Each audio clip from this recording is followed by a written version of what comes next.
Please be advised that the following presentation contains graphic and disturbing images. The last execution in Canada resulted in the double hanging of two men. The first one was Arthur Lucas. Lucas was a pimp and criminal from Detroit who was hired by a friend of his to drive to Toronto and take care of some business for him.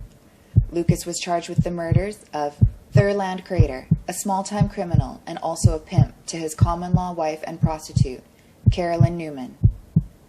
On the morning of November 17, 1961, Lucas broke into the Ontario residence of Crater and Newman, shot Crater 4 times before slashing his throat, then continued on upstairs to where Newman was frantically screaming on the phone to the operator, who listened in horror as her throat was slashed as well. The second man was Ronald Turpin. Turpin was a small-time criminal and petty thief from Toronto, whose mugshot appeared on Toronto Police's most wanted list. Turpin was charged with the murder of Toronto police officer Frederick John Nash.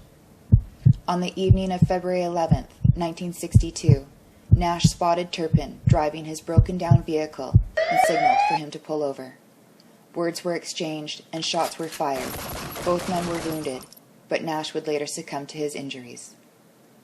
Arthur Lucas and Ronald Turpin were sentenced to death by hanging at the Don Jail in Toronto on December 11, 1962. Even though Lucas and Turpin were depicted by the media and considered by the public as being villains and low-life criminals, a crowd of protesters showed up in opposition to the capital punishment the two men were about to receive. But alas, nothing could be done.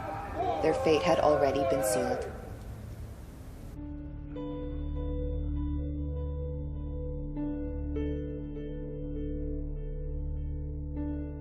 Yea, though I walk through the valley of the shadow of death, I will fear no evil. Surely goodness and mercy shall follow me all the days of my life,